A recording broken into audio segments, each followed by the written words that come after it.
അതാ ഒരു അടിപൊളി ചെമ്മീൻ മുളകിട്ടതിൻ്റെ റെസിപ്പി ആയിട്ടാണ് വന്നിരിക്കുന്നത് കേട്ടോ. അപ്പോൾ അതെങ്ങനെ ഉണ്ടാക്കാൻ നോക്കിയിട്ട് വന്നാലോ.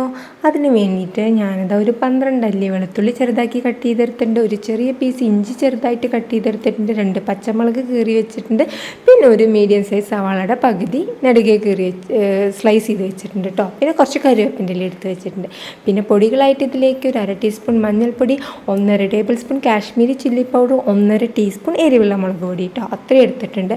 പിന്നെ അതൊരു ചെറിയൊരു നെല്ലിക്കയുടെ വലുപ്പത്തിലുള്ള ഒരു വാളംപുളി ഞാൻ പിഴിയാൻ വേണ്ടി വെച്ചിട്ടുണ്ട്, ഒരുപാട് പുളി ആവശ്യമില്ല കേട്ടോ. പിന്നെ അതാ ഒരു മീഡിയം സൈസിലൊരു തക്കാളി എടുത്ത് വെച്ചിട്ടുണ്ട്.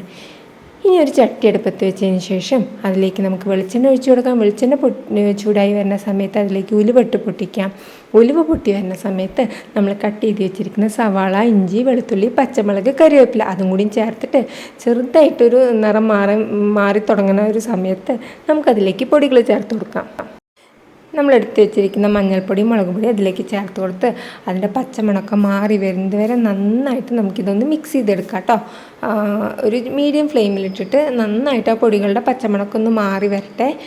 കണ്ടില്ലേ, ഇപ്പോൾ പൊടികളൊക്കെ നന്നായിട്ട് മൂത്ത് മണം വരുന്നുണ്ട്. ഈ ഒരു സമയത്ത് നമ്മൾ എടുത്ത് വെച്ചിരിക്കുന്ന ആ ഒരു തക്കാളി ഇതിലേക്ക് കട്ട് ചെയ്ത് ചേർത്ത് കൊടുക്കാം. തക്കാളിയും കൂടി ചേർത്ത് നന്നായിട്ട് മിക്സ് ചെയ്തെടുക്കാം കേട്ടോ. തക്കാളിയൊക്കെ നന്നായിട്ട് ഇതിൻ്റെ കൂടെ ഒന്ന് ഉടഞ്ഞ് വരട്ടെ. ആ ഒരു സമയത്ത് നമ്മൾ കഴുകി വൃത്തിയാക്കി വെച്ചിരിക്കുന്ന 1/2 കിലോ പ്രോൺസ് ഇവിടെ എടുത്ത് വെച്ചിട്ടുണ്ട് കേട്ടോ. കണ്ടില്ലേ, നമ്മുടെ തക്കാളിയൊക്കെ നന്നായി ഉടഞ്ഞ് വന്നിട്ടുണ്ട്. ഇനി ഇതിലേക്ക് നമ്മൾ എടുത്ത് വെച്ചിരിക്കുന്ന ആ ഒരു വാളംപുളി പിഴിഞ്ഞ് അതിൻ്റെ ഒരു വെള്ളം നമുക്കിതിലേക്ക് ചേർത്ത് കൊടുക്കാം. അതും കൂടിയും ചേർത്തിട്ട് ഒന്ന് ഈ അരപ്പൊക്കെ ഒന്ന് തിളച്ച് അതിൻ്റെ പച്ചമണമൊക്കെ ഒന്ന് മാറി കുറുകി വരട്ടെ കേട്ടോ. ആ ഒരു പുളിയുടെ പച്ചമണമൊക്കെ ഒന്ന് മാറി, കണ്ടില്ലേ, തിളച്ചിട്ട് 4 പുറത്തുനിന്ന് ചെറുതായിട്ട് എണ്ണ ഒക്കെ ഒന്ന് തെളിഞ്ഞ് വരാൻ തുടങ്ങുന്ന സമയത്ത് നമുക്കിതിലേക്ക് ആവശ്യത്തിനുള്ള ഗ്രേവിക്ക് ആവശ്യത്തിനുള്ള പച്ചവെള്ളം ഒഴിച്ചു കൊടുക്കാം. ഞാനിപ്പോൾ ഇതാ ഒരു 2 ഗ്ലാസ്സോളം വെള്ളം ഒഴിച്ചു കൊടുക്കുന്നുണ്ട് കേട്ടോ. വെള്ളത്തിൻ്റെ അളവൊക്കെ നമുക്ക് എന്തോരം തിക്നെസ് ആണോ ഗ്രേവിക്ക് വേണ്ടത് അതിനനുസരിച്ച് കൂട്ടിയും കുറച്ചും ഒക്കെ ഒഴിച്ചു കൊടുക്കാം. പിന്നെ ഇതിലേക്ക് ആവശ്യത്തിന് ഉപ്പും കൂടിയും ചേർത്തിട്ട് നമുക്ക് നന്നായിട്ട് ഇതൊന്ന് മിക്സ് ചെയ്തെടുക്കാം.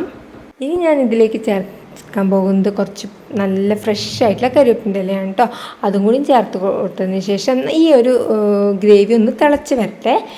കണ്ടില്ലേ, ഇപ്പം നന്നായിട്ടൊന്ന് വെട്ടി തിളച്ച് വരുന്നുണ്ട്. ഈ ഒരു ടൈമിൽ നമ്മൾ കഴുകി വൃത്തിയാക്കി വെച്ചിരിക്കുന്ന നമ്മുടെ അര കിലോ ചെമ്മീൻ അതിലേക്ക് ചേർത്ത് കൊടുക്കാം കേട്ടോ. ചെറിയ ചെമ്മീനാണ് എനിക്ക് കിട്ടിയിട്ടുണ്ടായിരുന്നത്. അപ്പോൾ ആ ചെമ്മീനും കൂടി ചേർത്തിട്ട് ഇതൊന്ന് തിളച്ച് വരട്ടെ. നമുക്കിതൊന്ന് അടച്ച് വെക്കാം കേട്ടോ.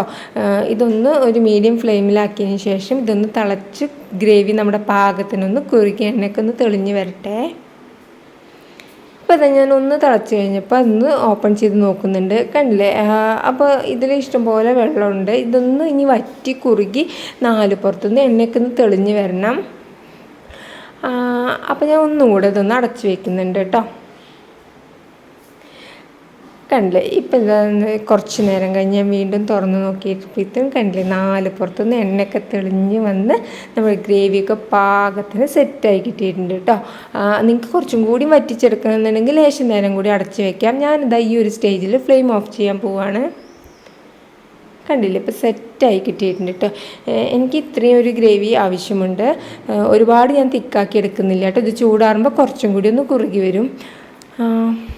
കണ്ടില്ലേ, ഈ ഒരു പരുവത്തിലാണ് നമുക്കിത് കിട്ടിയിരിക്കുന്നത്. ഇനി ഈ ഒരു സമയത്ത് ഞാൻ ഫ്ലെയിം ഓഫ് ചെയ്തിട്ടുണ്ട് കേട്ടോ. ഇപ്പോൾ ഈ ചട്ടിയുടെ ചൂടിലാണ് ചെറുതായിട്ട് തിളയ്ക്കാൻ തുടങ്ങുന്നത്. ഇനി ഞാൻ അതിലേക്ക് കുറച്ചും കൂടി കറിവേപ്പിൻ്റെ ഇല ചേർത്ത് കൊടുത്തിട്ടുണ്ട്. പിന്നെ 1 ടീസ്പൂണോളം പച്ച വെളിച്ചെണ്ണയും കൂടി ചേർത്ത് കൊടുക്കുന്നുണ്ട് കേട്ടോ. ഇനി ജസ്റ്റ് ഒന്ന് മിക്സ് ചെയ്തതിന് ശേഷം അങ്ങനെ തന്നെ ഞാൻ അടച്ച് വെക്കുന്നുണ്ട്. പിന്നെ ഒരു 10-15 മിനിറ്റ് കഴിഞ്ഞതിന് ശേഷം നമുക്ക് ഓപ്പൺ ചെയ്തിട്ട് ഇത് ഉപയോഗിക്കാവുന്നതാണ്. കണ്ടില്ലേ, ഒരു 15 മിനിറ്റിന് ശേഷം ഞാനത് ഓപ്പൺ ചെയ്ത് നോക്കിയിട്ടുണ്ട്. കണ്ടില്ലേ, കറിയൊക്കെ നന്നായി സെറ്റായി കിട്ടിയിട്ടുണ്ട് കേട്ടോ. എണ്ണയൊക്കെ തെളിഞ്ഞ് വന്ന് നല്ല സുന്ദരിയായിട്ടുണ്ട് അല്ലേ. ഇപ്പോൾ അതാ ഗ്രേവി അത് കുറച്ചും കൂടി ഒന്ന് തിക്കായിട്ട് വന്നിട്ടുണ്ട്. ഇത് സാധാരണ ഒരു മീൻ മുളകിട്ടതിനേക്കാൾ ഒരുപാട് ടേസ്റ്റാണ് കേട്ടോ. ഈ ഒരു പ്രോൺസ് അല്ലെങ്കിലും പ്രോൺസിൻ്റെ ഗ്രേവിക്കൊക്കെ നല്ല ടേസ്റ്റാണല്ലോ. അതുപോലെ ഈ ഒരു രീതിയിൽ നിങ്ങൾ മീൻ മുളകിട്ടത് തയ്യാറാക്കിയിട്ടില്ല, അല്ലെങ്കിൽ പ്രോൺസ് മുളകിട്ടത് ഈ ഒരു രീതിയിൽ തയ്യാറാക്കിയിട്ടില്ലെങ്കിൽ തീർച്ചയായിട്ടും തയ്യാറാക്കി നോക്കുക. എപ്പോഴും നമ്മൾ സാധാരണയായിട്ട് പ്രോൺസ് റോസ്റ്റൊക്കെ അല്ലേ ചെയ്യാറ്, പിന്നെ ഫ്രൈ ചെയ്യാറൊക്കെ അല്ലേ, ഇടയ്ക്ക് ഈ ഒരു രീതിയിലൊക്കെ ട്രൈ ചെയ്ത് നോക്കുക. അപ്പോൾ ഇതാ വീണ്ടും ഒരു അടിപൊളി റെസിപ്പി ആയിട്ട് കാണുന്നത് വരെ bye bye, thanks for watching.